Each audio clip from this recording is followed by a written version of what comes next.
your patience. Here is your slide. Okay, thank you, Alex. So our focus here in the low input team was the feedback between soil and crop on the long term. So we are focusing on sub-Saharan Africa. We had a few long-term experiments. And our main result here is that the more processes we have to account for in models, the higher the uncertainty we would have. So for low input, we have a lot of uncertainty in the yield because we have to account for nitrogen stress, water stress. And when we had organic amendments, we have a lot of uncertainties in the simulation of soil organic carbon in the models. We have also uncertainties in soil crop feedbacks due to differences in annual nitrogen mineralization. From one model to another, you would have a big difference in the soil components, but we have also seen a very big difference in the root biomass simulated by the different models. Then we had large differences in C added to the soil due to the roots in different models. Then we did a sensitivity analysis when we found that the accounting for soil crop feedbacks had a very large impact on the yield on soil organic carbon, and it would modify the impact of climate change. So the two red arrows you see in this little plot you have here on the bottom.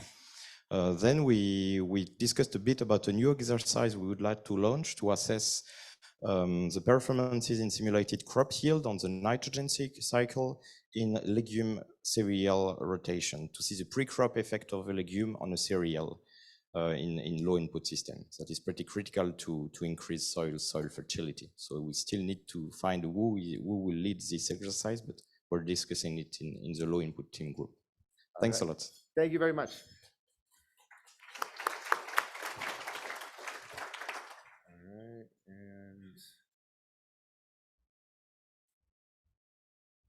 All right, so next here is GGCMI. Is somebody from the GGCMI team able to report back? Christoph over here. Natalie, could we get a mic?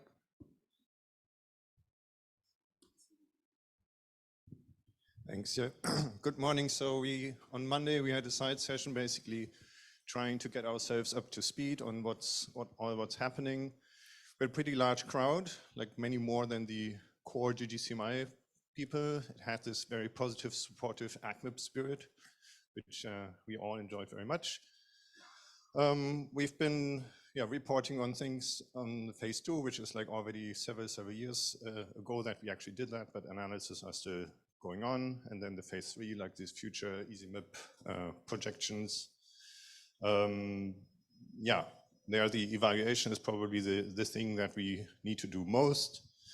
There was basically there's very large requests for the data from outside the group, so outside AgMIP even. Yes, also there's an activity on historical climate change attribution.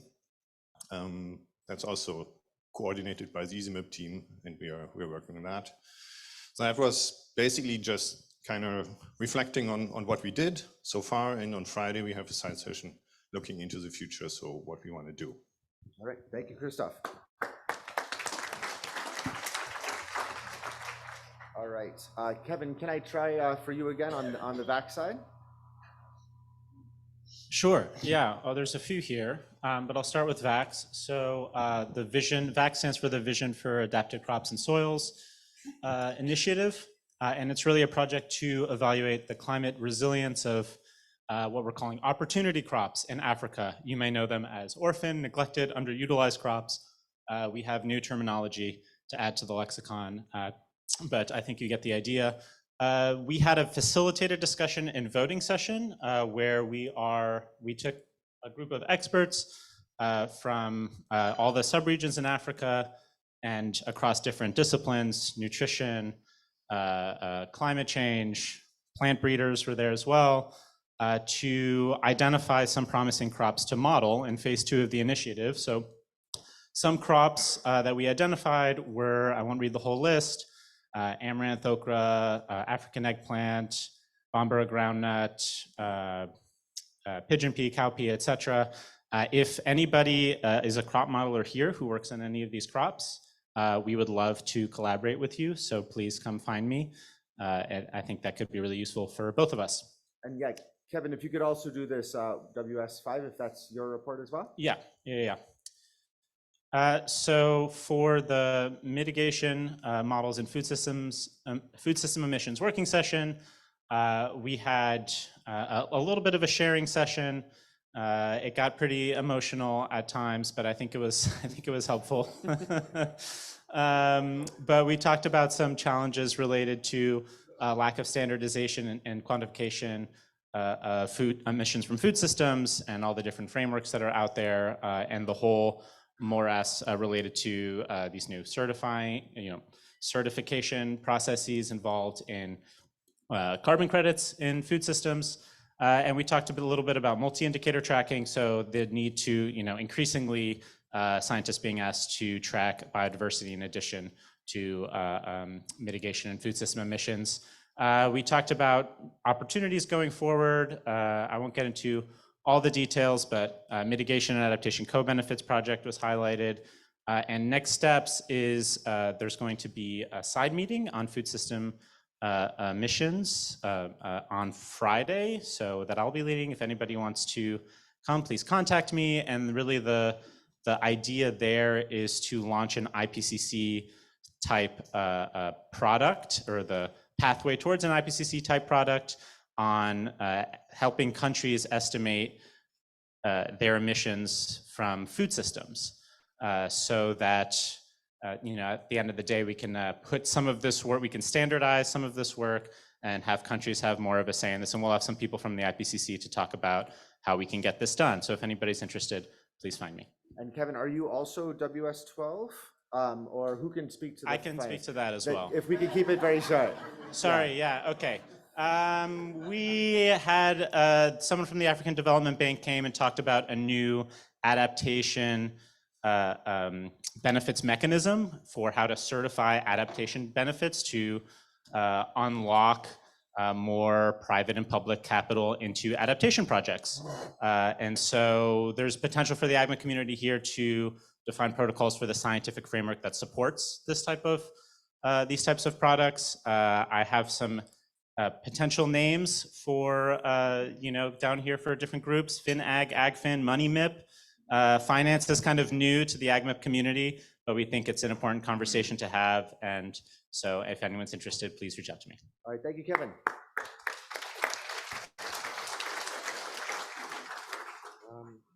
Okay, that looks like the same.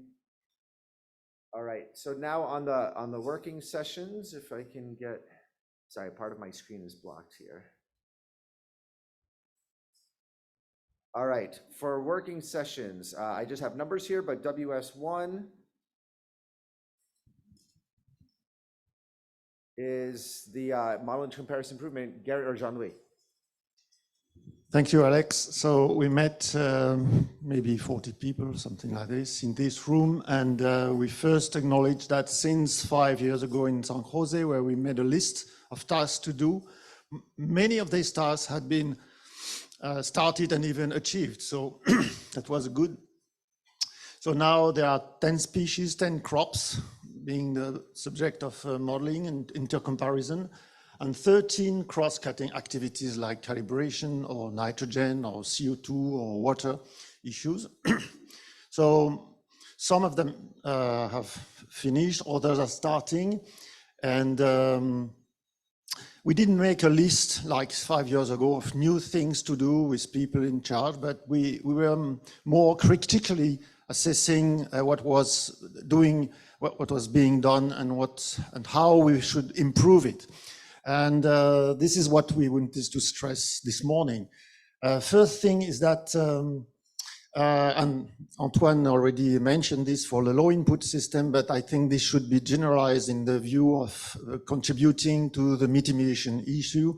Much more follow through modeling of cropping systems should be done with many other crops other than maize. And we identified a very good data set already used in previous exercises on water in mid Nebraska, and where they have many data on soil, crop, gas exchanges, biomass production, yield on the long term, so many years. So it's good, would be good to start something. The only thing is that so far we did not identify anybody to lead that, but that would be important. The second thing was again, that's something we want to stress again, is that evaluating the model simulation need evaluates many variables, not only yield. So we stress this again. And that was really an important issue in the discussion. And also something we wanted to point out is that with the very beautiful diversification of our activities in AgMIP, there is a risk of isolating groups one from the other, because the opportunity we have right now to share about it together is rare. Of course, we cannot afford such meetings every 6 months, but it should be in our mind that many things happening on next group, which are of first interest for our own activity in one group. That's pretty obvious when we're sitting here, but for the whole system, and we heard of it yesterday, of course, this call for more transdisciplinary approaches. There is a risk of isolation of groups. Now that was pointed out, it calls for some sort of organization of this sharing, more than the website, which is beautifully maintained. But of course, we did not find any, we didn't went to concrete proposals in this, but that's a question we raised. So thank you, Alex, for Thank you, Jean-Louis.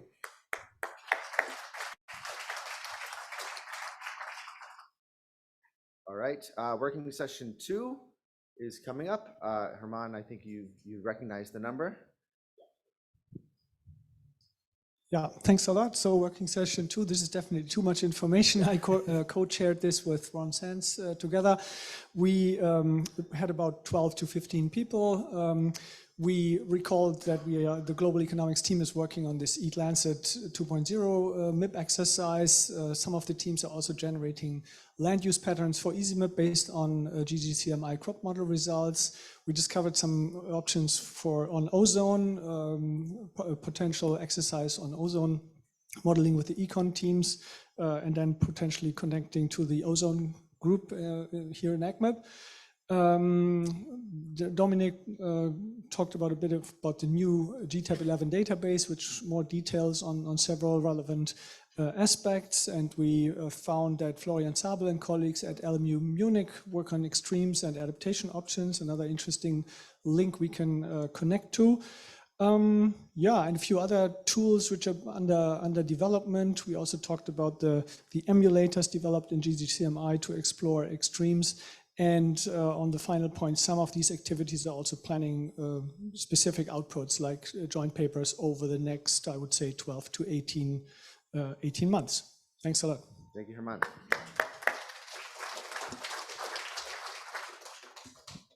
All right, working session 3. You know who you are, come on up. Yeah. All right, see you are. And I see some slides here, so please try to keep it short. Actually, this was a long version. I sent the short one. Let me, let me read from the short one to save time. But we spent a lot of times talking about data. Bottom line, that we want to get beyond averages, get to the distributional implications of what we're trying to capture. We praised AgMIP. We recognize that AgMIP has really made efforts to keep the data open. We want that to continue, but some of the data that's there is getting old, and so we need new efforts. We need to design protocols around getting the minimum data requirements to capture what's needed for integrated assessment modeling. So that was definitely one of the outputs. Communicating our data needs clearly in terms of when somebody says, yes, I have crop data, is it the kind of crop data that you can actually use for modeling? So there's that level of communication. Also communicating with our donors who sometimes aren't willing to do the primary data collection that's needed about the need for it. And making sure that we include gender and other important information into that, including nutrition dimensions into our assessments was also discussed. And we took some time to sort of look at what kind of linkages we've done as a group in terms of different projects. We identified some activities where ag and livestock production activities were linked to environmental outcomes, maybe linking them to models of hydrology or hydrography, so you can sort of see how pollutants propagate downstream. There's some examples from the US. some examples from Zimbabwe in terms of emissions from livestock. And then we also talked about opportunities for training and knowledge co-generation, whereby there's a number of initiatives that were identified, including here at AgMIP for training. In some areas as innovative as systems analysis and getting people to think about systems thinking. So very good discussion. All right, thank you, Siva. All right, working session 4.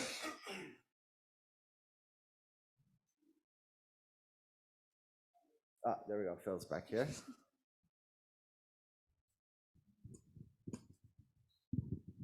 Okay, so session 4 was on seasonal forecasting and data assimilation. We had a good discussion on, basically the theme was comparison of different methodologies to perform seasonal crop forecasting. We talked about different spatial scales, point versus regional, different lead times, early, mid, late season for different potential stakeholders. We talked about evaluating the skill of seasonal climate forecast, specifically in the context of crop forecasting, because some of the variables, the skill required, may be different for different variables in this context. We talked about evaluating remote sensing data resources for different purposes, estimation of initial conditions, or versus, updating within season estimates of crop condition, things like that. We also were considering evaluation of different data assimilation strategies. Do we just directly try to plug in and update state variables? Do we try to adjust initial conditions? Is there any kind of reparameterization that's required in light of the evidence from those data? And then we also wanted to consider process-based versus empirical or sort of hybrid approaches. And not forgetting the role of weather and climate extremes. So all of these were different dimensions to methodologies in this space that we want to compare. We are in the process of kind of getting organized as a group. And so in the next 6 months to a year, we want to establish a regular conference call with at least the folks that are wanting to lead some of the groups within this. Early on, we want to identify and recruit some stakeholders to help us inform what kinds of information is needed from a system or systems like these. And then with that input, then to articulate some more specific research questions and prepare data for initial test case and more formally develop a protocol out of those efforts. If you're interested, please email me. My email's there on the slide. For those that were in the session, I've already sent out an email to the group, so if you did not receive it, then either your email was not legible on the sign-in sheet or somehow I missed it, so please email me again and we'll get you added to the list. And yeah, I'll leave it at that. Thank you, Phil. All right, and that's a good example. My apologies that we're going so quickly through these, but I think it's important. This one, did we already see? Yes? All right. Yeah, so yeah, any of these, if you have questions, please get in touch with the report back, or if you need to connect, the AgMIP coordination unit can help with that. All right, working session 6. Hello.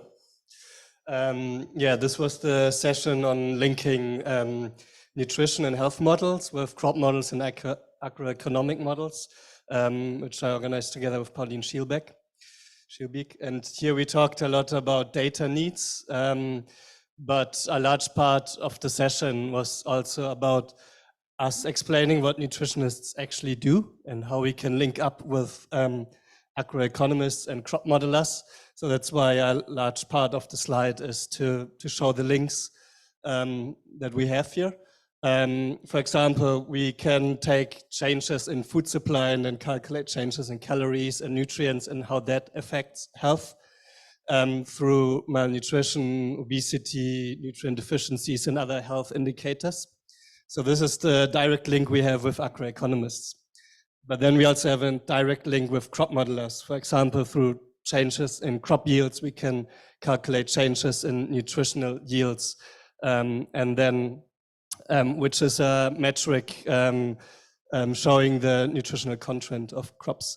And then we can analyze overlaps between nutrient availability in a region and what is needed by the population in terms of nutrients.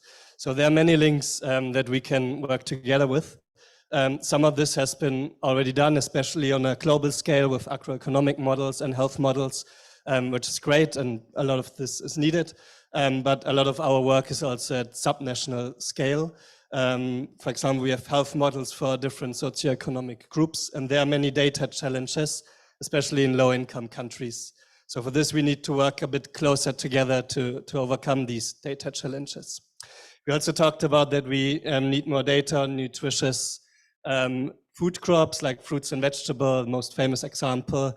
And there, for example, we talked about that it's unlikely to have crop models for the fruits and vegetables that we need. So we could work around by not waiting for crop models, but rather looking at climate data and how heat or frost thresholds change and how that could affect fruits and vegetables. So there was a nice example of how, if we have a platform to communicate and collaborate, how we can work around some of these data issues that we have. So the conclusion is that we need to strengthen the representation of nutrition-related topics in AgMIP. And for this, we need to increase communication and collaboration and to better link the different models we have here with health models. All right, thank you very much.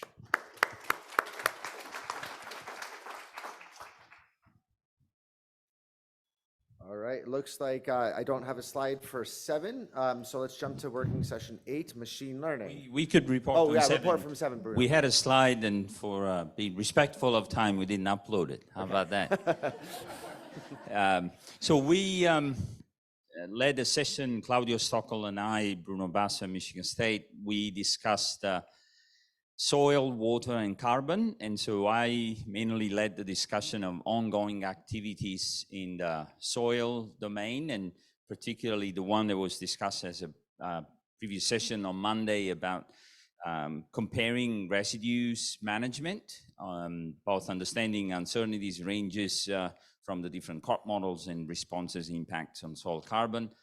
Then we spent time on the climate smart practices, so responses of cover crops and no tillage in comparison to more business as usual, perhaps, in conventional tillage. And so I discussed the multi-model ensemble initiative that I'm leading. And then there was a new discussion, well accepted, for a new activity of nitrogen response curve, because it's so critical to get the N2O emissions correct. And so we're launching that new initiative, and we had a full room, really productive discussions, and then we used the rest of the time to discuss about water activities, and Claudio will talk. Yes, very briefly on that. Essentially, we touched base on evapotranspiration and water logging. That was the interest in the room. In the case of evapotranspiration, had been quite a number of studies already within AgMIP showing the large variation that exists between models. That is concerning if you're in the irrigation conditions, irrigation demand will not be something you can rely very well. And if you're in rain-fed condition, you have effects on yields on other factors. And the problem is we're compensating this problem, which is the initial response of crops, right? Water is a basic element there. So it's compensated by tweaking other parameters many times. So there is a concern here. We can act on it, or we can just forget about it. But it's going to require some effort to really go to the improvement part. It's not only comparison model, but improvement, remember, is a main element here. Thank you. All right, thank you, Bruno and Claudio. All right, Lily. Hey, so we had like 40 attendees, which was really more than expected and great. We had a lot of lively discussion. Thanks to everyone who came. Pretty much the main points that came out of this was that we're kind of in agreement that there's a lot of opportunities to use machine learning, but also many, many pitfalls, many things to be concerned about, a lot of great points brought up by different people, and I'll share feedback and notes to anyone who joins our mailing list. by the way, scan it if you want to join, and email hi@agml.org to join it. A lot of key points that were brought up, things like uncertainty, how are we going to measure uncertainty using machine learning models, how are we going to consider that, robustness of models, and hybrid approaches also between the data-driven and process-based models, not replacing, but finding ways to, post-process data to add to what the process models can already do. Our first activities, we want to create some benchmark data sets, so we have to define some standard tasks and some comprehensive test suites. People are seeming really willing to contribute some time and energy into this. What we'd really love is some feedback on any data sets that are available, any ideas for different tasks that would be interesting. There's so many options. Of course, the GGCMI data is huge and global and easy to access, but there must be so much data produced by AgMIP that we could maybe reuse or repurpose into some machine learning product. And we'd love to hear about that, please. Also, we can contribute to other AgMIP teams. I've already mentioned, just in these last few slides, I've seen a lot of people mentioning opportunities to link up with machine learning. And maybe it would be great if we could kind of put this under this umbrella, like be a contact point or a way to easily communicate with the other teams. I think that would be nice, some way to put our stuff very publicly available so every other team can easily find our insights. Another thing quickly about the data sets. People brought up a few times that they were worried that the data set was too small or not high quality enough to be useful for us. But I think that's not the case, because if that's the problem with agricultural data, then we should be working on the machine learning methods that can deal with that, right? We can make our benchmark data set should reflect the issues of the data that is available, and then we can try and find some creative ways to solve these problems. So please come forward also if you have data that you don't think would work. We'll have an online meeting in a couple months. We have a mailing list. We'll have a workshop. Please, the more the merrier. No machine learning expertise required. We want to get a lot of range of viewpoints. So thanks. Thank you, Lily.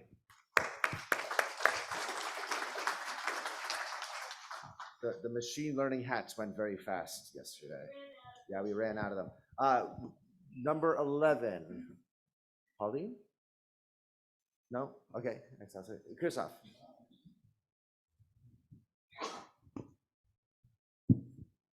Thanks. We on regional and global gridded modeling, we had actually 18 different activities ongoing that we were surprised to see.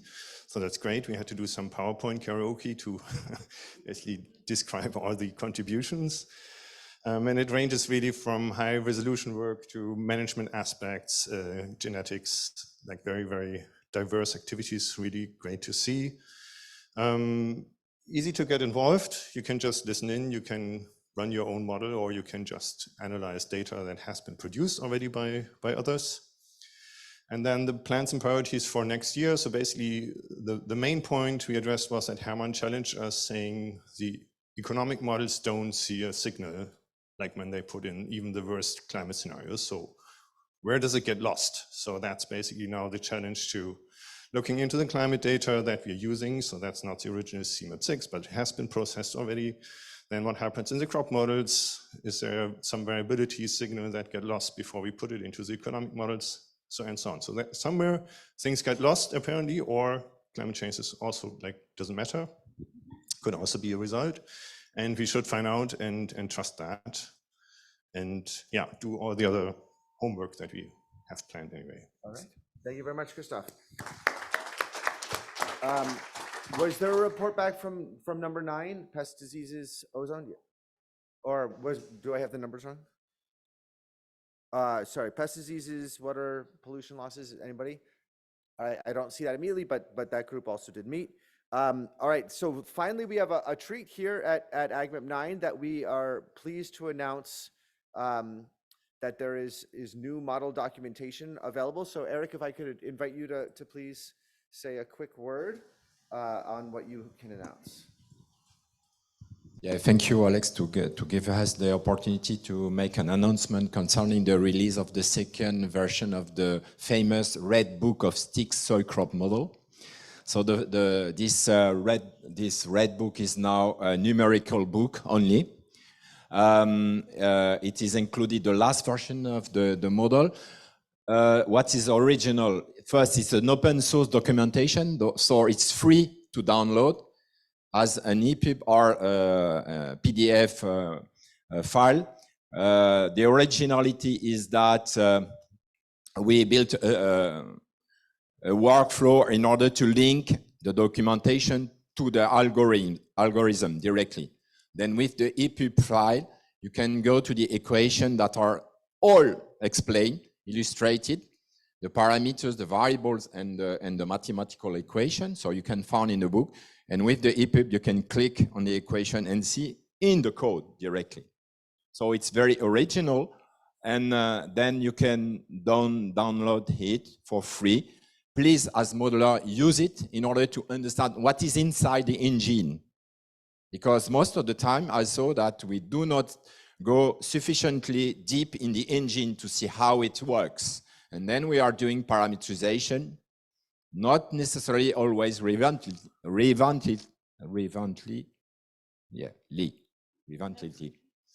So thanks for your attention. You see the way to go to download by the website of the stick soil crop model. Thank you for giving me the opportunity to present that. All right. So sorry, there's a alert that there might be one more that I missed. Let's see. Oh, I missed the co-creation one. And there's an ET one, okay. Let's start with the co-creation. I have to change my share so it can be seen. Thank you, Pauline. And here. Thank you. We had on Monday a side session on stakeholder co-creating models with stakeholders. The very first time that we met, and we're quite a lot of people. It says 25, but it was actually 35. Sorry, that's a typo. So we had about 50 people together attending with lots of interesting discussions. So we wanted to discuss how to improve including stakeholders in our model creation. And we worked around two main questions. One, once you have the feedback from the stakeholders, and some of that information is qualitative and anecdotal, and how do you actually process that in very quantitative models? And the other main discussion was like, how do we make this not a one-way traffic, so just taking from stakeholders, and how do we also ensure that there is benefits for them, there's lasting impact. And so I won't read everything on the right-hand side, but I thought if the slides are shared, then all that information is there. But there were some interesting points that were raised, and mostly there was a consensus about that stakeholder engagement. It should never be a one-off, and so one of the ways of going around finding a way how to incorporate that qualitative information into quantitative models is to do it, to find a method, but then also go back to the stakeholders and see if that makes sense. So there should always be sort of an iterative process. And one of the participants said that farmers are also modelers. They have mental conception models in their head, and recognize that this might help with bridging the gap between science and producers, and thought it was quite nice. So the next, the step forward is, so there are guidelines for engaging stakeholders in integrated modeling efforts, which is an amazing document, and we want to extend a little bit. So that's mostly about how to invite them, how to run those sessions, and so a little bit less about the next steps, so how to, for example, incorporate the information that you have from the stakeholders in the models. And so we are currently drafting that. If there are people that were not in the session, I will email everyone who was in the session, but if there are people that couldn't attend and would like to be part of this, then feel free to drop me a line. Thank you, Pauline.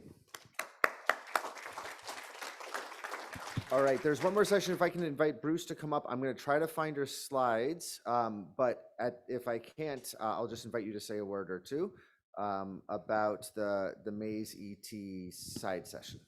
Okay, well, I did send in one. Maybe I made a typo on the address. I'm not sure, but in any event, very quickly, I made a presentation about our results with Maze. We've been working on this for about 4 years, and we just got a publication out there in Ag Forest Met a couple of months ago. So in a lot of respects, this was just a review session for the choir. And then within Matsi Solomon came in and talked about ET to us. for the soybean results. And so it's kind of interesting to see the maize and the soybean results there together, and we had a pretty good discussion about that. Then I reported on soil temperature, which is relatively new, and we discussed that a bit. Now moving on to what's coming, Jean-Louis Duran is talking about we really need to be getting into looking a little harder at soil, basically water versus nitrogen interactions with the maize team, and also moving on to really looking at the whole spectrum of what we're expecting with global change. Now, we didn't identify any data sets to be working on, but then a day later I was talking to him, and lo and behold, sounds like he's getting the data to do this. So anyway, that was kind of that. But then Bruce, just final words so we can get to the panel. Yep. Okay, well, hurry up. And over here, Ken Booty has been really pushing the fact that there are data sets out there that have alternating maize and soybean, both at Mead, Nebraska, and the soy face experiment that's going on at Champaign, Urbana, Illinois. And so that somebody ought to be really looking at that. We didn't get any volunteers, but anyway, there are 2 good data sets out there. And finally, this didn't have anything to do directly with ET, but Soterius came in and we tacked on another topic at the end, and that is residues. And he and Bruno Basso are getting another activity started on residues. So if any of you are wanting to get working on residues, this is a brand new activity that's getting started, and so I suggest you contact one of them. All right. Thank you. Thank you very much, Bruce. All right. Thank you for all those report backs. Those were very important because we know many people wanted to be in more than one room than they could be. What we are going to do is we are going to push the end of this panel back a little bit, so create a little bit more space since we've taken up more time than we anticipated. We're going to move that further back also so that the lunch will also start 15 minutes later, so that the whole, basically the whole agenda just advances 15 minutes, and we'll make up that time during lunch. So with thanks for your patience, let me turn over to Anthony, and yeah, we'll get started on the panel. Can you have the slide up?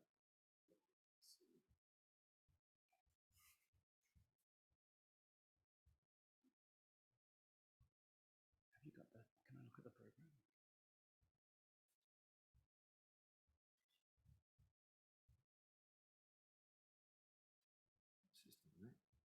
Yes, that'll help.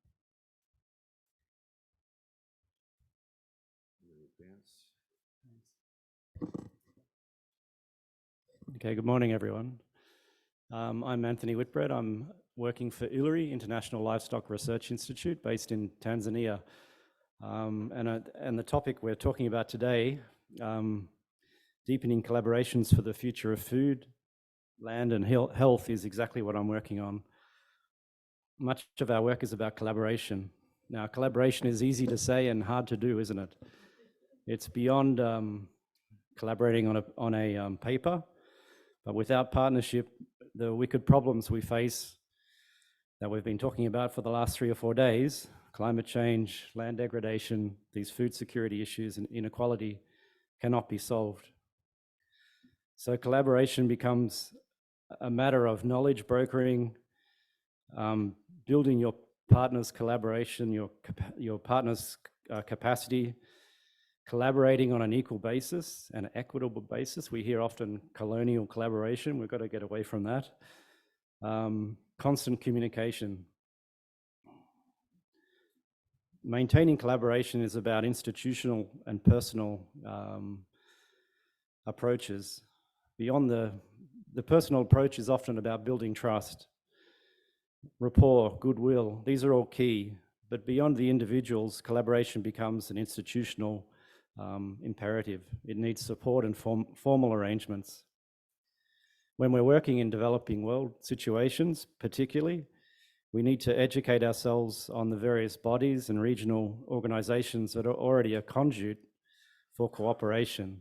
For example, there's bodies in Western Central Africa, CORAF, ECOWAS, they're key bodies for collaborating, for understanding the collaborative arrangements that are existing in those countries, for collaborating on meteorological or agroclimatology sort of collaborations.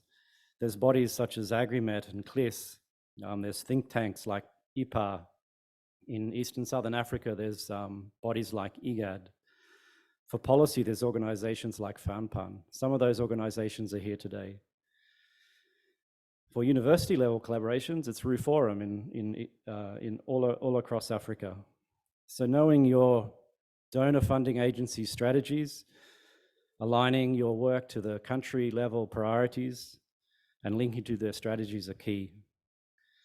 So a lot of those words are coming from the sort of work I do on a daily basis. Now we're going to start off our session with a talk by Mario.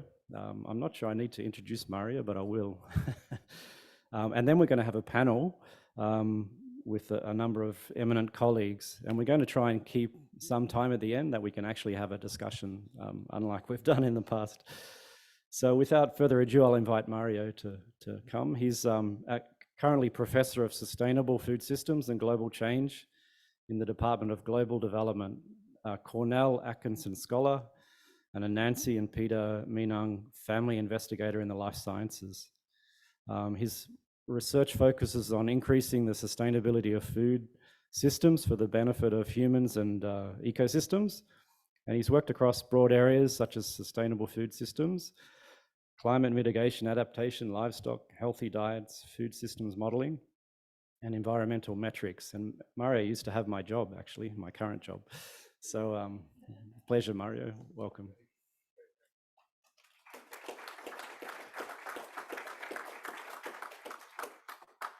Thanks, Anthony.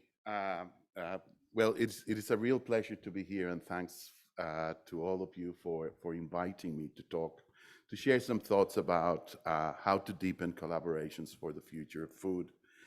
I would like to start this with this, fantastic image. Everybody knows it. It's Earthrise, taken by the crew of the Apollo 8 in 1968. Now imagine yourselves if they would have stayed 50 years in space. 50 years in space, would have meant that they came back to a completely different world. And this world would have doubled the population. We went from 4 billion people to 8 billion people in that time. We changed land use 32%, which is enormous. We packed in an extra 15 billion animals on the planet. We went from, different kinds of problems as well. Rampant undernourishment in the 70s. And they would have come to see, wow, all of a sudden, some of these things have changed. Some of the undernourishment has gone, but some is pervasive. But we would have ended up they would have seen obesity, they would have seen, malnutrition deficiencies, they would have seen a monumental increase in deforestation over that period. And, they would have found also probably more technologies, cell phones, laptops, iPads, etc., more connected world. But certainly they would have found a world that we're now, instead of looking at this blue marble, it's really like a pizza dough. We're stretching it all over the place in all directions. Simply, there's too many competing claims for the resources that we have. It's like a fish bait, with all the sharks going in and so on. Everybody, it's a feeding frenzy for all. And, we are interested in sustainability, but the truth is that, in many cases, economic interests prevail. And it's really, really difficult to create economic growth simultaneously with achieving many of the sustainability aspects that we need. Now, at the same time, we are here, you know, the modeling community, or part of the modeling community, trying to contribute to all these problems. And we have some paradigms.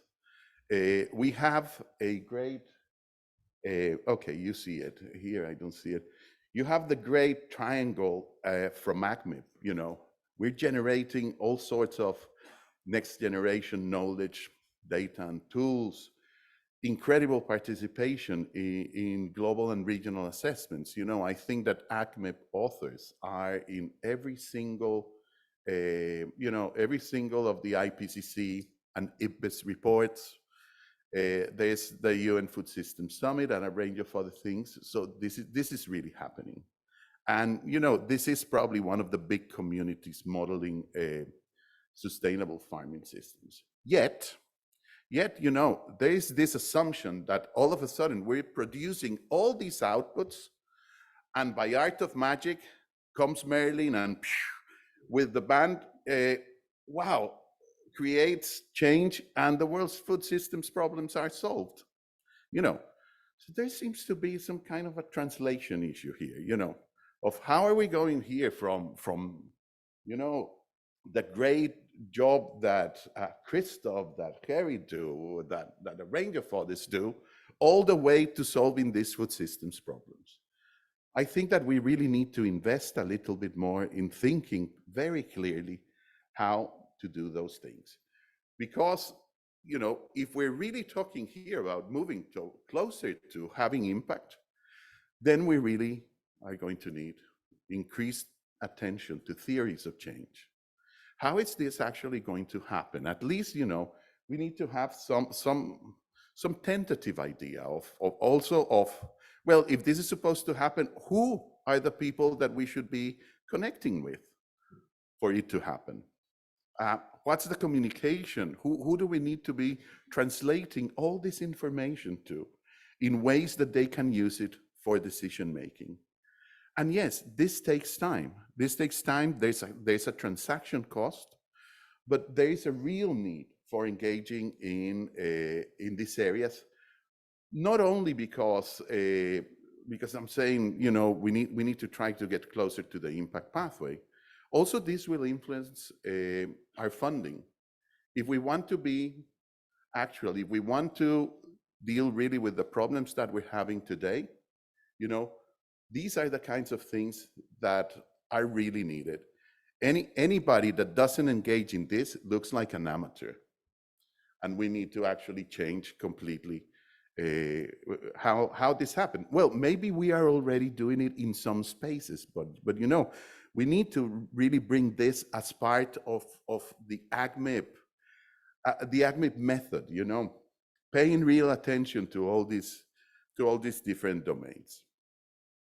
Then we have the beautiful AgMIP flower. You know, I call it the AgMIP flower. I don't know how many people call it. I heard the sunflower and others. You know, it's remarkable what we've done in the last decade in terms of, you know, there's such a variety. There's, you know, from the crop modeling is a phenomenal example. We've been working on global economic assessments, on the regional, you know, interfaces, trying to understand interactions and everything. I would say that, you know, those petals look very integrated, but I think that the petals are probably a little bit looser. Sometimes the petals don't touch each other, and the different groups or the different petals are working in their own way.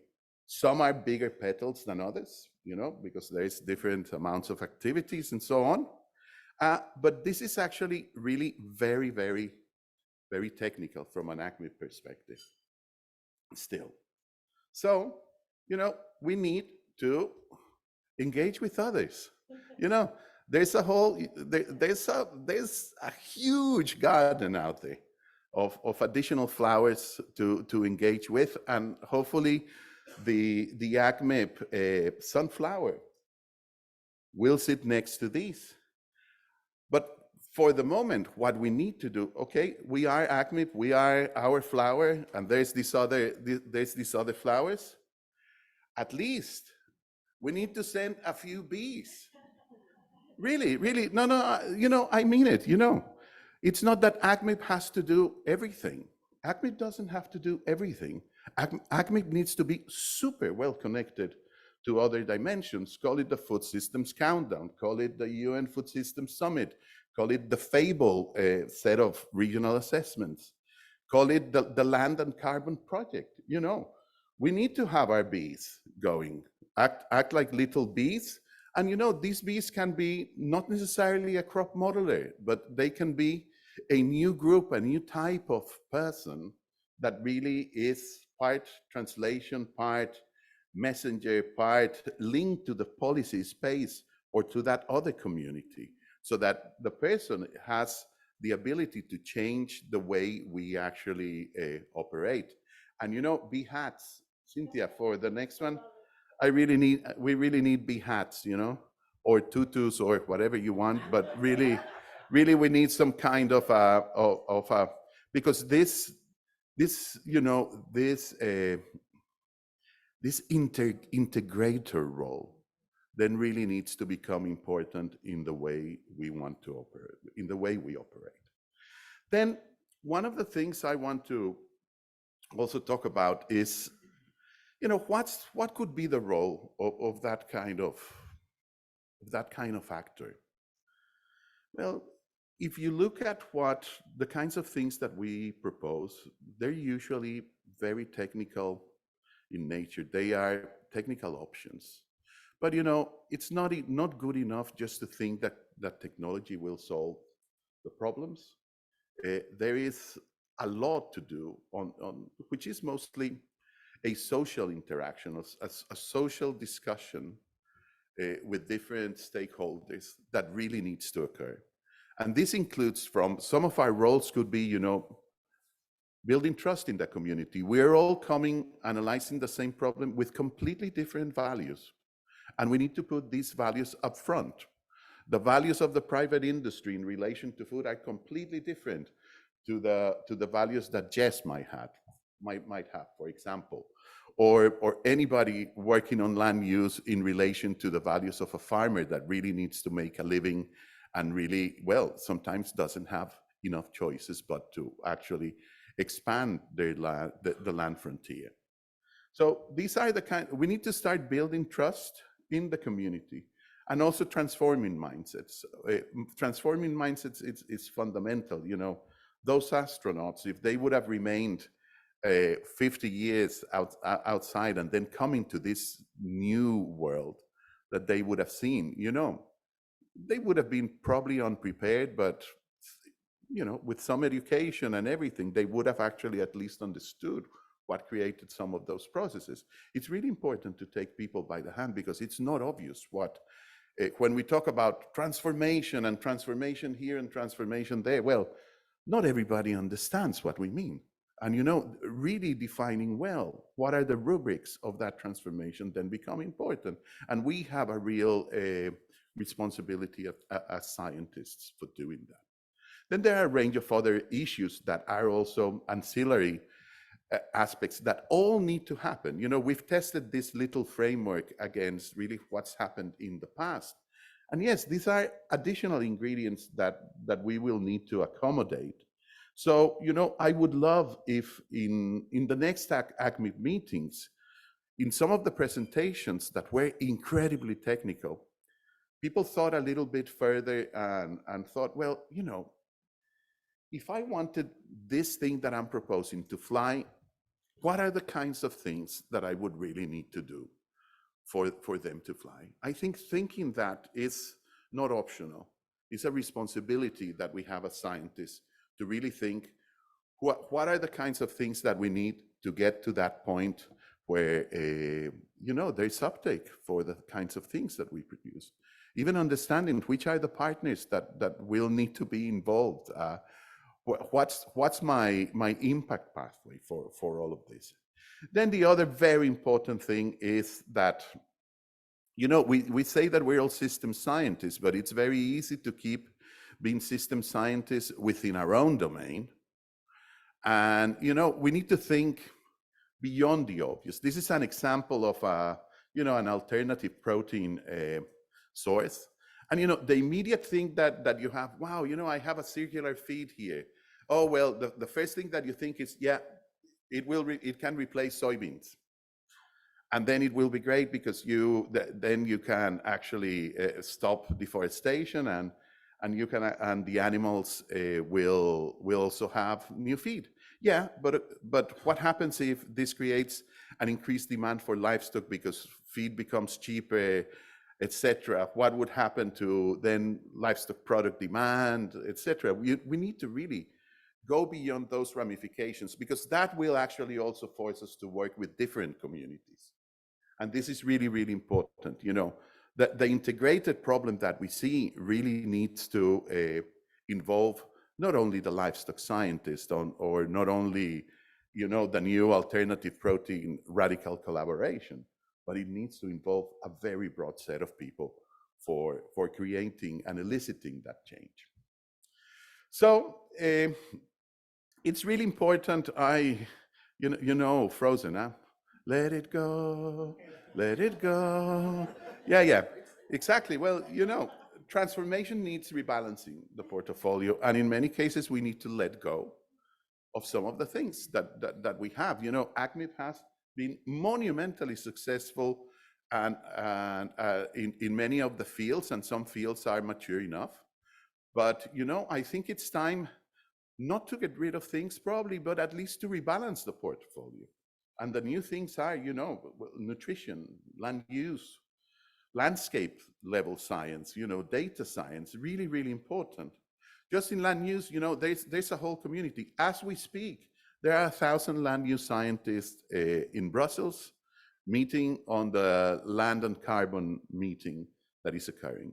You know, we should be connecting with them. It's full of remote sensing people doing new cropland layers, exploring new ways of mapping vegetables, mapping fruits, etc. These are the communities that, you know, let's keep AgMIP relatively light, but super well connected, super, you know, have beehives everywhere in every continent, you know, doing this cross-pollination with the different groups that we have. I think that's our responsibility.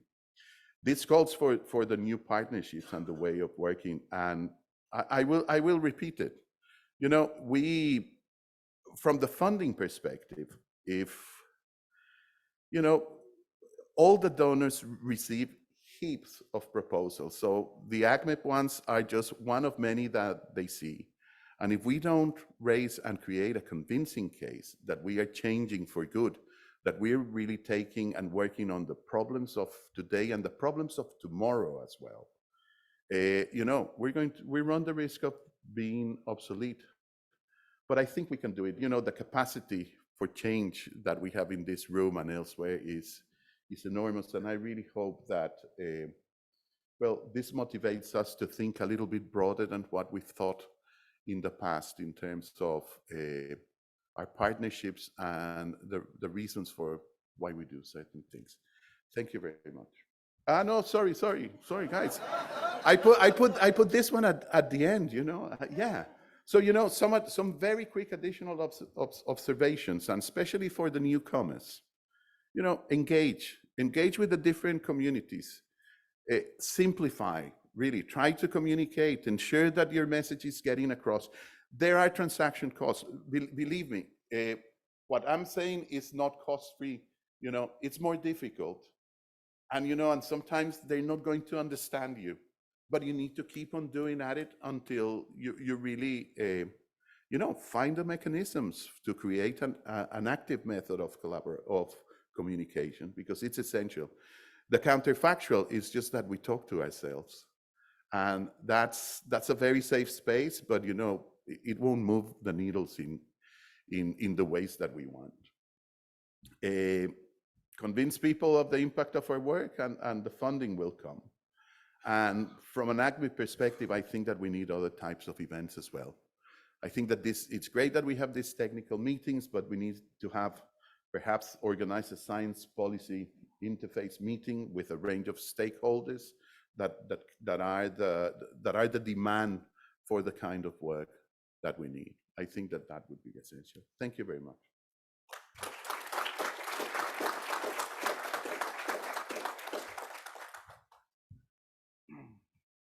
Thanks very much, Mario. We'll come back to questions, I think, as we're running a bit low on time. So I'm going to invite our speakers to come up and give their short 2-3 minute introduction, and then we'll have our panel discussion. So in order, we have Ruth de Vries from the Columbia Climate School. Ruth is a professor of ecology and sustainable development at Columbia University. Her research aims to contribute to realistic pathways for people and nature to survive. And I was interested to see that she's an author of a number of books: The Big Ratchet, How Humanity Thrives in the Face of a Natural Crisis, and What Would Nature Do, a Guide for Our Uncertain Times. That sounds great. So yeah, Ruth is committed to linking science with policy. So Ruth, can you give us a few words? Yeah, yeah, you can come here. Yeah.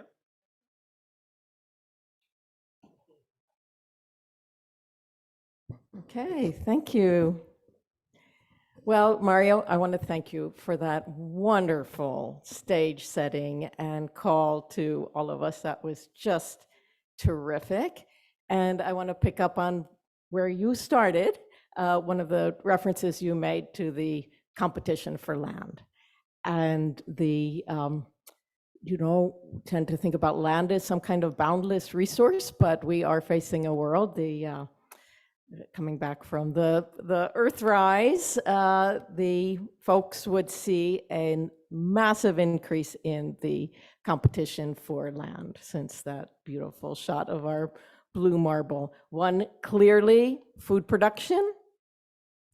We all know that we need to eat. Another, conservation for biodiversity, biomass for energy, another competing use. Carbon sequestration, we're seeing the carbon market picking up and the big focus on nature-based solutions. And most importantly, the people who live in these places and the local livelihoods that depend on the land. So we're seeing this massive, and we will continue to see a massive increase in competition for land. So how do we deal with that? What are the sort of sunflowers out there where we can think about connecting, sending bees in both directions to try to think about this wonderful work that AgMIP does around the food systems in the context of this competition for land for many, many other uses. One sunflower out there may be the big focus right now on restoration. We are in the decade of restoration. We tend to think about restoration in terms of planting trees. That's been the big focus.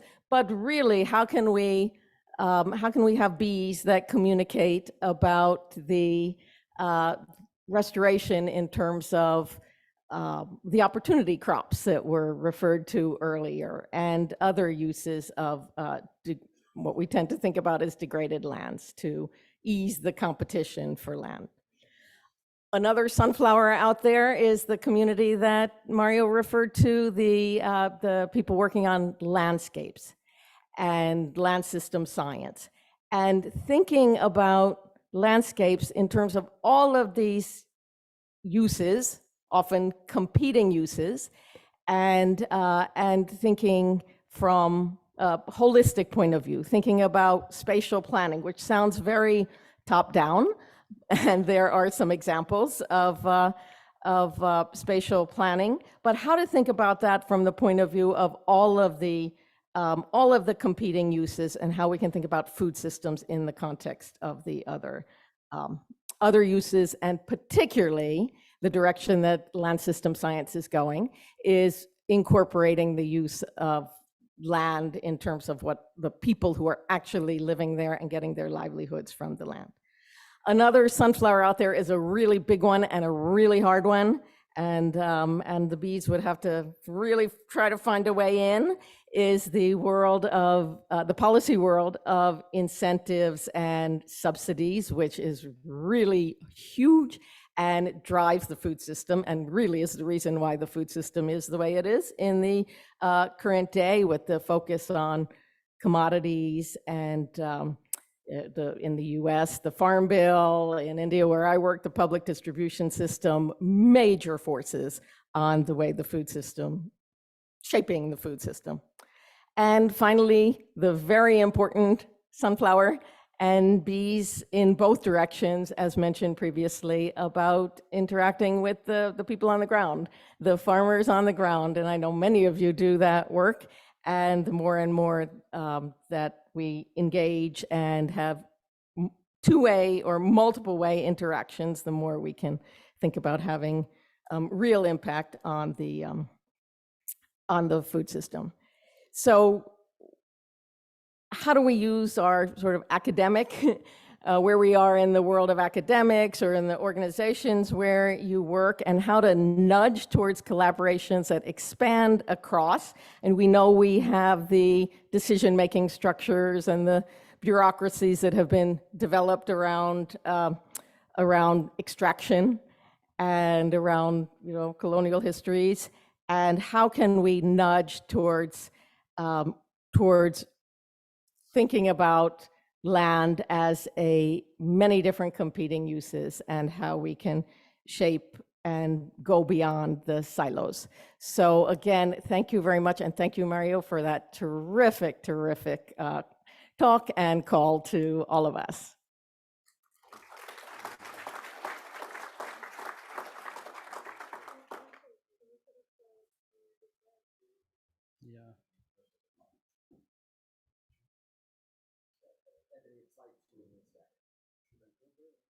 Yeah. You can go there. No, I think we'll. Is that yours? Yeah, thanks. Thanks very much, Ruth. We'll call Matthew Hayek. He's also from nearby, assistant professor in the New York University Department of Environmental Studies. He has a PhD from the Harvard John Paulson School of Engineering and Applied Science, and his research quantifies environmental impacts of our food system with a focus on greenhouse gases and land use contributions. I think you have a couple of slides, Matthew. Yep.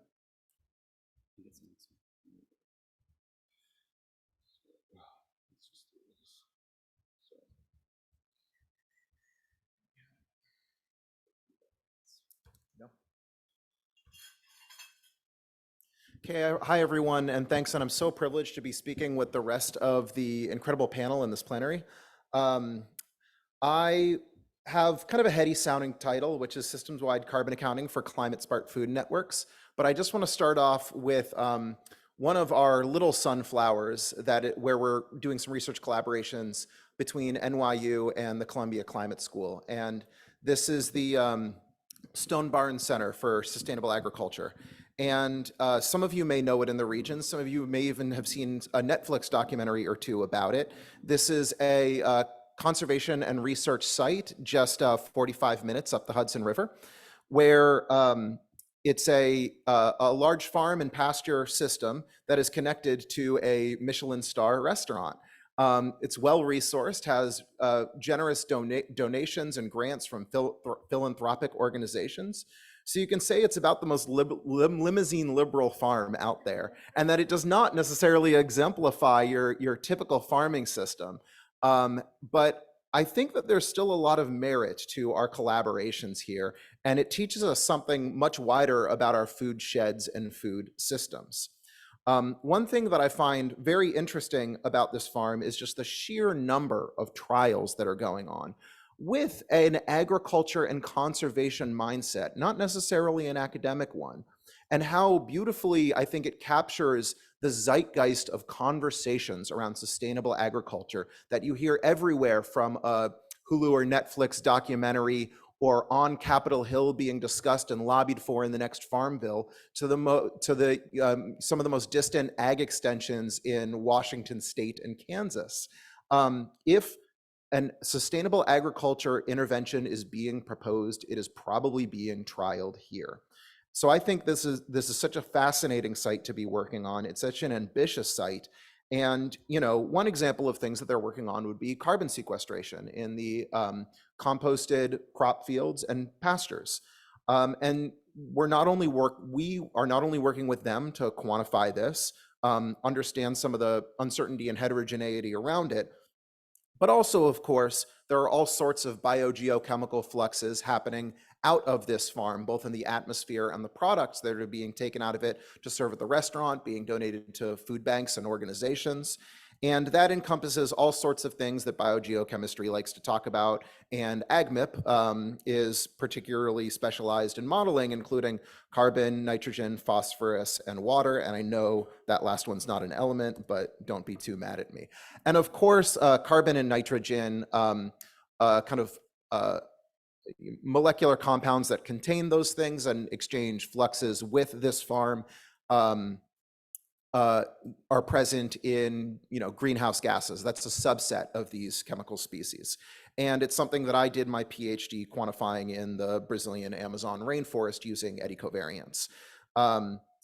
So we're kind of working with, right now, one of our projects is just doing some simple biogeochemical modeling of the various processes, boxes, state variables in this farm, and the fluxes into and out of this system and between systems, say the pasture and the cropping fields, which will allow us to get a better handle on this one representative but also highly non-representative farm and its connections to the wider food shed.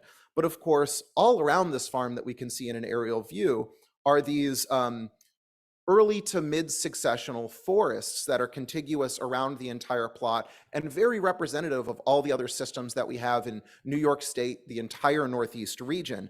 And all of the activities that are occurring on this farm present kind of an opportunity cost or a trade-off with respect to this more intact nature or natural systems. I also think that this is a interestingly representative case because it's one that trades off land use for sustainability, more biodiverse pastures, hedgerows, a lack of fossil inputs, for instance, a more kind of organic or regenerative system.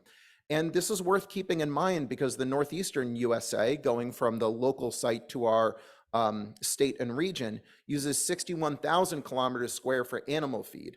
Yet the region is still a net importer of animal feeds, meat, dairy, and eggs. So there's connections between the supply and demand at an individual local level and the entire regional and national system. This is also important, it's important everywhere, but it's not just important in regions like the Brazilian Amazon rainforest, which we think of as being the kind of current arc of deforestation and some of those egregious patterns of land use change and trade-offs with respect to the intact environment that occurs there. So just as a quick overview, this area towards the left of this picture between the river and the vertical north-south highway is where I did my PhD research in the Tapajós National Forest, and we had an eddy flux tower set up. A big motivation for my pivot to food systems you can see on this map, which is these fishbone perpendicular scars of deforestation jetting out from the highways. And this has been kind of reprimanded by the international community as being an affront to intact forest systems. And I later got to interface with people working directly with in this region, typically lower income and small market and subsistence producers that were kind of gearing up their operations to get their beef products to market and meeting rising imports. So at the same time, we're thinking about improving productivity to take the pressure off of this land resource. We're also thinking about kind of what are the conditions upon which production connects to dietary demand and could even increase deforestation irrespective of productivity increases. It's a very complex equation, something akin to the complexity of that insane but accurate flow diagram that Mario showed us earlier. Yet for all of its demerits, this is the picture of farm systems in upstate New York between Oneida and Madison counties. A lot of this is for hay and silage production to feed dairy which New York State is not even self-sufficient in its production meeting demand. A lot of these problems led me, and trade-offs rather, led me and colleagues to quantifying the opportunity costs with respect to carbon in native ecosystems of all of our animal feed, bringing us to the conclusion that both dietary change and yields are incredibly important and need to be pursued aggressively in order to stem the business as usual on the left of both of these charts scenario of increasing land expansion into 2050. And I can talk more about the results with anyone who is interested in this.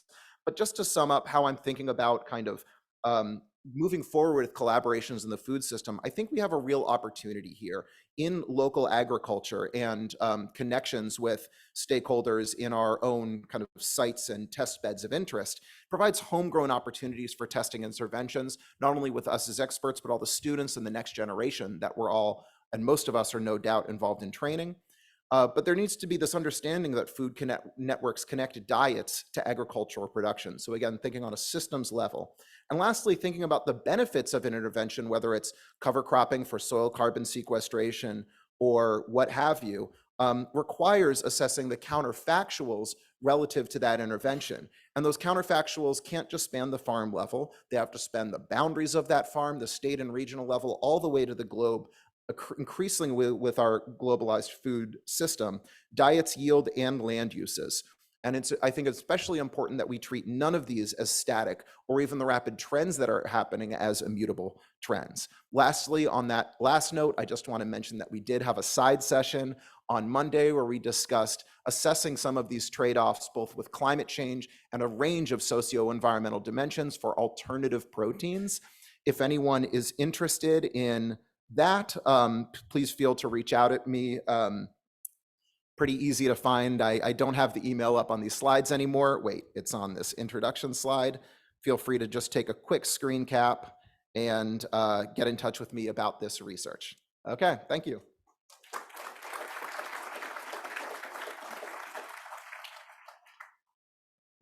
Thanks.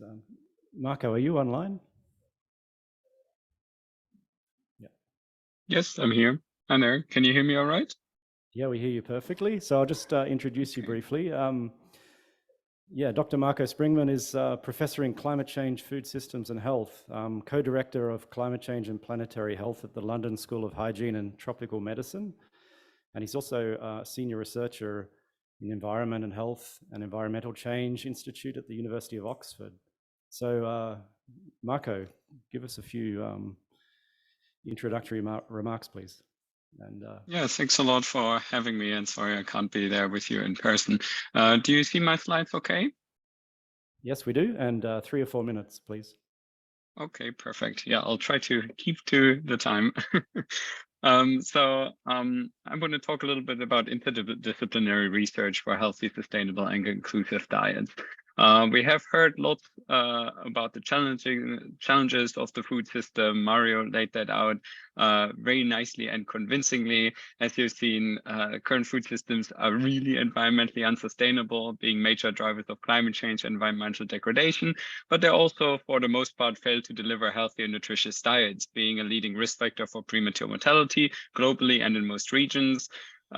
With overweight and obesity continuing to increase and undernourishment being a persistent problem, and healthy diets being unaffordable for many of the world's poor.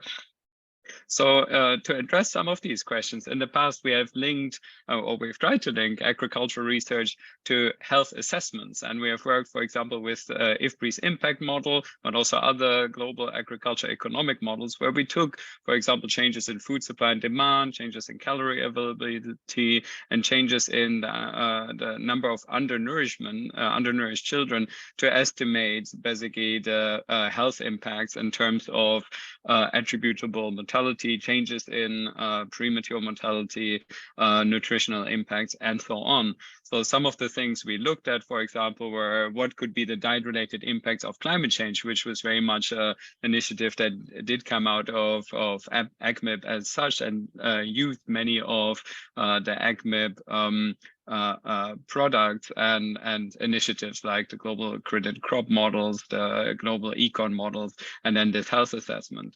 We also looked at what kind of dietary changes could actually help in mitigate some of the potential nutritional impacts of climate change. For example, switching from refined grains to whole grains as a measure of protecting against the potential nutrient reduction with climate change. And recently we looked at all kinds of food system changes that could help making diets, healthy and sustainable diets, more affordable, including economic development, reduction in food loss and waste, fuller cost accounting, and targeted dietary changes. So how do we go forward with this? Because in the past, I remember I just checked the website before coming here, and what we have in terms of the nutritional and diet health activities on AgMIP, and it's still, you know, going very much back to AgMIP 6 with the meeting in DC, and we haven't really built that up very nicely. And I think now we have a couple of tools becoming available that will allow us building a better representation in that flower patch with diet and health assessments. So with a bit of funding from WHO Europe, we have put together a dietary impact assessment model that can link to changes in dietary patterns, and based on those dynamically simulate what could be the impact on attributable health in terms of mortality, what could be the impact on nutritional availability and intake, and what could be the impact on the cost of diets. So we launched that in September. Please join us for that. And as follow-up activities, we're working on trying to link this model or representations of that model to basically other agriculture economic models like impact, like Magnet, so that we do within a project funded by the EU Horizon framework called Brightspace. So if you in your particular application have a model that you're using, or you have certain data that you want to couple to health and nutrition assessments, please get in touch, because over the next year or two, we're working on front ends to be able to link directly to whatever outcome variable you are working with. If you want to get in touch, you can reach me at the London School of Hygiene and Tropical Medicine or at the University of Oxford. At AgMIP, please talk to Tony and Pauline, who are there and who are also talking about model linkages and the health and environment, health and nutritional assessments. And lastly, if you're surfing around and you're looking for opportunity to work on those issues, please get in touch as well. We have positions open, so would be great to work with you also in a more integrated fashion. So I'll leave it at that, and I'm looking forward to the discussion. Thanks a lot, folks. Yeah, great.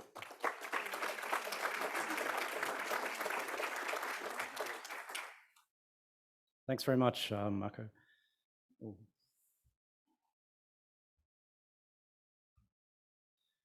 And I think last but not least, Jess Fanzo. I think you've had your introduction several times, but just to briefly say that Jess is a professor of climate and the director of the Food for Humanity initiative at Columbia University's Climate School in New York City. Yeah, I think you've also talked a lot about your food systems dashboard and the food systems countdown to 2030 initiative with the Global Alliance for Improved Nutrition. So welcome, Jess, to the panel. Thank you. And I too want to echo, thank you, Mario, for that really inspiring talk. It's really interesting when you put the Earth picture up.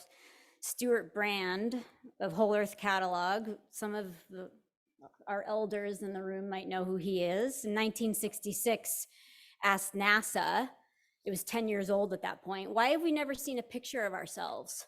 Why have we never seen a picture of Earth? And that was the first image on the Whole Earth Catalog, which then became what people think is Google. Anyway, some of you also might know Stuart Brand. He's famous for this quote, "We are as gods, we might as well get good at it." Anyway, Ruth knows Stuart. So Marco set me up pretty well. I'll be very quick, but a lot of the work that this room does, Mario, Marco, others are really trying to understand this global change that's happening with food systems. We know that geography, place, land, urbanscapes, Ruth does a lot of this work. It's influencing the way food is grown, where, what foods are available and accessible. So a lot of the work that my team does is doing field level ground truthing to better understand how place and how people influence the health and sustainability of diets around the world. And a framework that we came up with, this is led by Kate Schneider at Johns Hopkins, is really we focus on the access piece. So you're doing all this great modeling, it's going through the food supply chain, but what happens at the end of the day? Are people able to access healthy and sustainable diets? There's physical access, there's economic access, but there's also social access. Is it culturally relevant? Do people have the freedom from social barriers or stigma for accessing certain foods? So I'm just going to quickly flick through these, and I'm happy to talk to people, but we are really about trying to understand people's ability to access healthy and sustainable diets in the places where they live.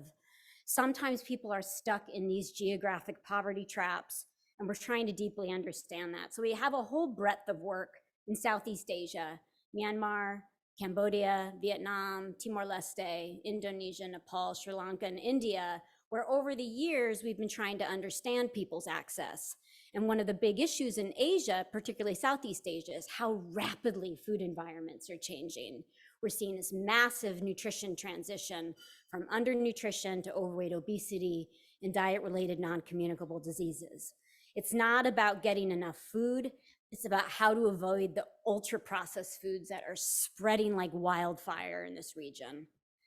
Another area of work that we're doing that we're hoping to work more with Mario and Daniel and his team is on rivers, riverine communities. We're deeply interested in understanding what we call moving food environments. A lot moves, food moves below rivers, it's traded on rivers, food is grown around rivers. We're doing work in the lower Mekong region in Cambodia, and it brings up questions with riverine communities of what's going to happen with climate change, what is happening, but what's also happening with governance decisions, dams being built upstream in China. Who's governing these food environments that are moving across multiple countries? We can think about the Amazon, we can think about the Mississippi River and other places. We're also doing a lot of work with traditional and indigenous foods, indigenous peoples, particularly in India. Ruth and I have collaborated on a couple of these papers of really understanding, well, when there's not a market or there's not, you're in off season, how do these people access food, nutritious food? What kind of foods are available? Forests, pastures, rivers, lakes, ponds, this all becomes really important to access nutritious opportunity foods, not necessarily crops, but foods in these different places, particularly in India where we work. We've also been doing work in Mongolia with food suppliers, vegetable producers, as well as herders in Mongolia, and looking at some of the constraints in their households, not only to raise livestock. Mongolia is a rough place, it's difficult, but to grow vegetables, very challenging. And the diets of Mongolia are really changing rapidly. And last, we're doing a lot of work with pastoralists in northeastern Kenya, one of the most marginalized and purposefully disadvantaged groups, trying to understand what are their issues around food access. And a lot of it is social access. Very little ability politically, economically, to sustain themselves, and very marginalized. So we're really trying to ground truth, what it means to have food access. What does it mean to have a healthy and sustainable diet? And we hope that some of this work feeds back into the work that Marco's doing, this fantastic work where he's influenced us. But we hope that some of this ground truthing work influences these global models in thinking about and putting people and place at the center of this work. At the end of the day, people are living their lives. They're not living models, right? And how do we ensure that the demand piece is feeding back into supply and the models that we're doing? Thank you so much.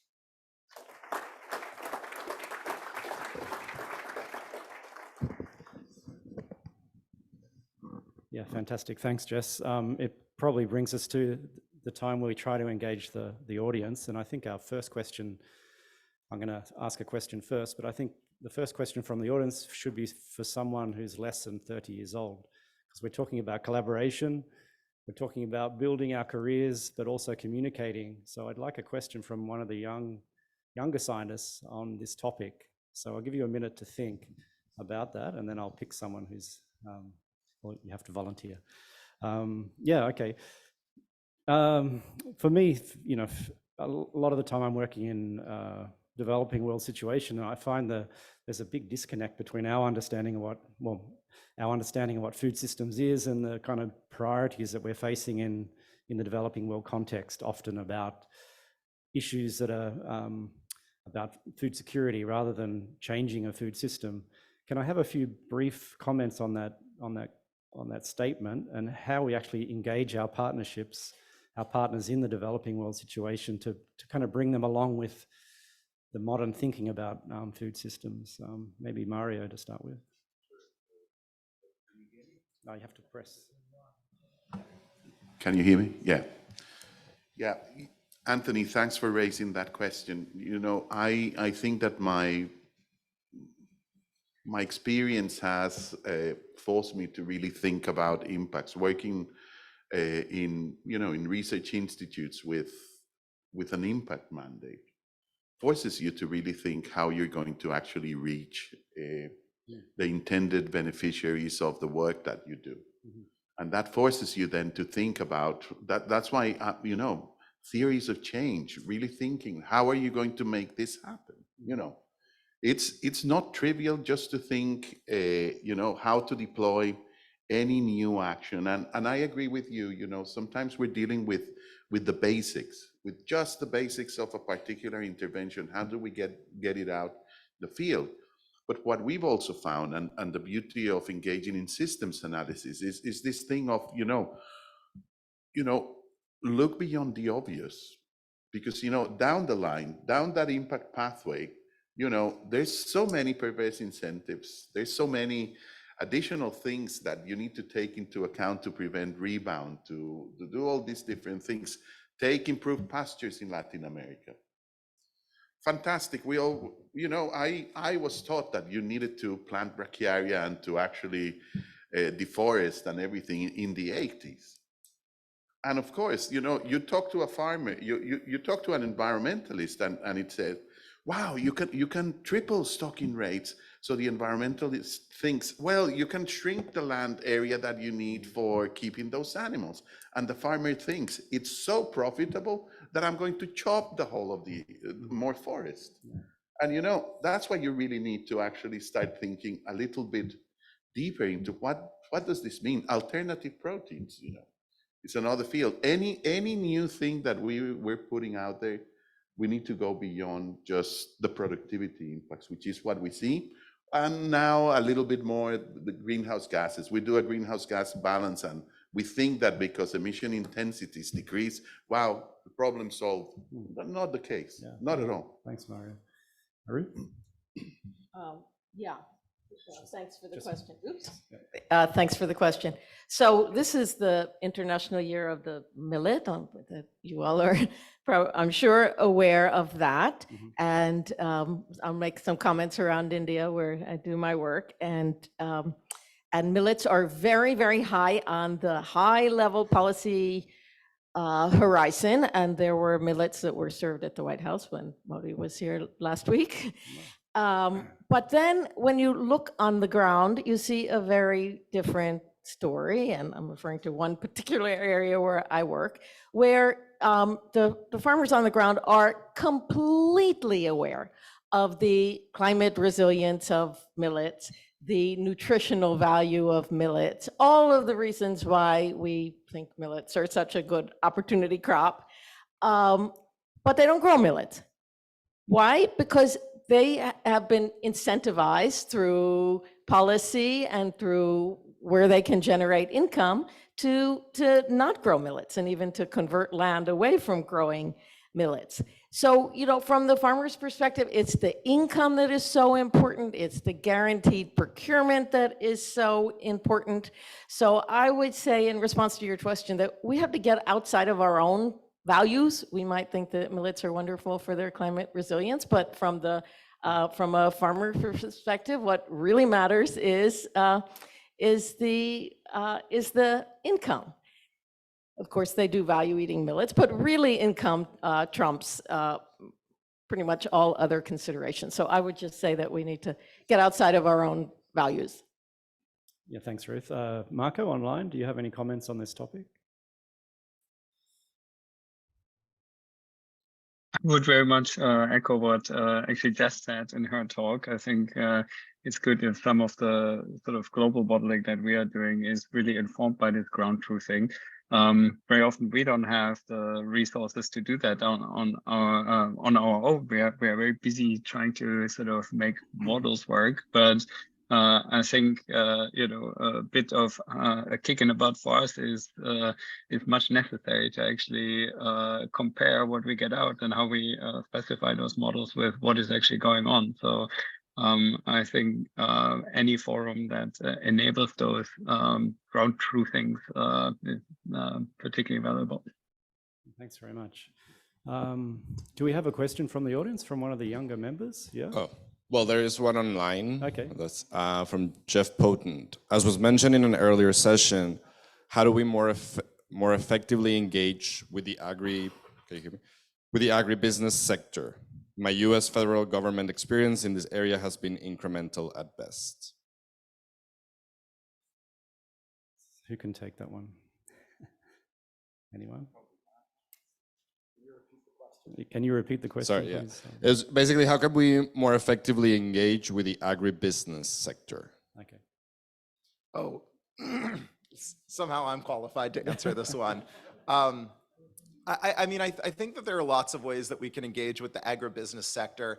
And I think in ways that understands that, as many of us in the room are in academia, that our roles are very distinct from the agribusiness center. I'm really concerned about this trend that I'm seeing towards the kind of like professionalization and operationalization of academia, that I think we have the ability and flexibility to think about both opportunities that agribusiness creates and challenges and drawbacks threats that it poses, to be able to understand the trade-offs that agribusiness can pose at a systems level. Okay. So I think that we need to just basically not shy away from working with agribusiness, but have really clear ethics and boundaries across which we do that. And those ethics and boundaries are going to be very different for most countries and contexts. And we're especially thinking about this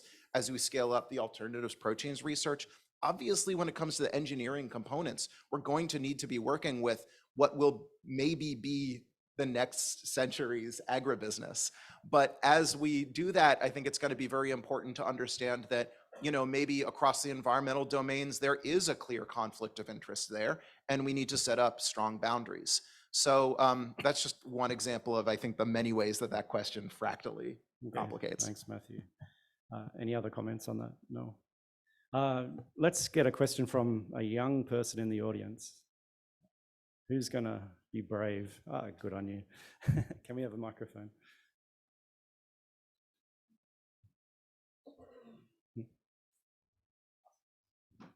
Hi everyone, so I'm Malena, I'm from Austria and Vienna. I'm below 30, so I guess I qualify. And maybe this is a question any of the panel members could answer in their own ways, and I would like to take up the term that was on the question sheet on the Young Researchers Lunch yesterday, as you are the more established researchers, and I would like to hear your opinion of the more established researchers. But so many people keep telling us we need to step out of our comfort zone, we need to change, we need to do something differently. And I'm just wondering, do you see that happen? Do you feel that something is moving, or will we continue just claiming that we need to do it? Have a go. I definitely think it's happening. I think it's important, though, for you to have your area of specialization, because having that allows for people to call on you to bring you into other groups where maybe your discipline or specialization is not there. I mean, I'm known as being a nutritionist. So when I work with Mario, we come together and collaborate, and we come from very different disciplines, but we've been able to do that because of our disciplines and our common interests. So I think there's something there about, while people say, you know, get out there and collaborate, and I'm all for that, but I think it's important to know your specialization and be confident that you can contribute to other disciplines. I completely shifted. I was a molecular bench science nutritionist when I started out. I left nutrition and worked in HIV/AIDS and was doing molecular work there. So, and then I went more into ag and nutrition. So I really changed over the years. And I think, don't be afraid of change. Don't be afraid of pivoting a bit. Don't be afraid of leaving a job to go do something else in another sector. Yeah. And that then allows for those collaborations to come to you. When you're willing to change and be open, it certainly allows for collaboration to be much easier, because you will meet people who are in one institution for 40 years working on their thing, and there's merit and worth in that. But there's also the ability to, and the idea of, maybe you don't have a career plan. Just don't have a plan, right? A quick That's my take. Anthony, I would like to follow up on Jess's. I would think that one of the key things I would say, get field experience. If you're going to be a modeler, I think it's really, really important that you see what's happening in the real ground, in the real setups where you're trying to work. You know, if you're working in low and middle income countries, you know, spend some time in Nigeria, sometime in Rwanda, in Southeast Asia, so that you really see the real difficulties that the people that we're trying to serve are facing, and so that you actually get a much more realistic picture of how modeling can contribute to be not a recipe tool, but an element, one more element in the discussion to solve agri-food systems problems. Okay, some great advice. Yeah, Matthew, quickly. I just want to say very briefly that I think this change is happening, but its rapid progress is also incredibly contingent and precarious. So we're thinking about a lot of this as we develop our PhD program at NYU Environmental Studies, where we're thinking about width and depth as the kind of core, you know, as organizing principles. And notice I said studies, not science, because we're going to be spanning natural and social science as well as the humanities, which often gets left out. And I think it's going to be incredibly important. And again, we in academia have the ability to think about values, governance, and ethics in a way that private industry and NGOs don't always have the flexibility to allow. So as we develop this, we're going to be thinking a lot about this area of specialization, but also this nimbleness that is going to be incredibly important. And with any luck, the announcement of that PhD program will be coming out very soon, but don't hold me to it because it's contingent. Can I just add one more thing? Thank you for that really excellent question. And I second everything that's been said up here. You know, academics is a very, very slow moving elephant, only rivaled perhaps by government bureaucracies.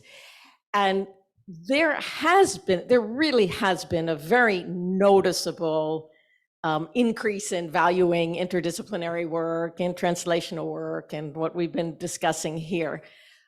But I would still say you can't bank on that. You still really need your traditional metrics of, you know, the usual kind of metrics of papers and service and all those sorts of things. And it is changing, but we'd like to see it change faster, and it is slow moving change. So you really have to establish those sort of traditional metrics, unfortunately, but I think that's the reality. I just want to add one thing to Mario's comment around this idea of field research, and supposedly you shouldn't be using that term anymore. I do think international development is changing, though. I think going to places that you are not from and doing research and potentially advising those that are living or working there is changing, right? I think we need to be thinking about co-engagement, co-partnering, others leading. I mean, our project in the Mekong is not led by us. It's led by a Cambodian group that Bianca's been working with a bit. So I think it's a changing field, and it's something that, and Mario already knows this, but I do think it's something that we who are trained more traditionally in international development and public policy have a bit of a harder time in how to do that. And so I think the early career researchers can really kind of carve the path on how to do international development and research work in a much more engaging, sensitive, and equal way than how we've done it in previous generations. Thanks, Jess. Yeah, really important comments. Marco, you have the last word. Yeah, cheers for that. I think what I would like to highlight is also the importance of co-creation in all of this. I mean, all of those new programs are coming up, like the new PhD program that Matthew highlighted. We have a master's program in planetary health starting this fall. None of us know how to do this best, right? So we really need comments from you, what you want, and demand in a way you can demand the things that you want to do and you are interested in. And I think we all need to be pushed to offer this, because none of us got there in the same way. We all have like weird pathways of how we arrived at food systems research.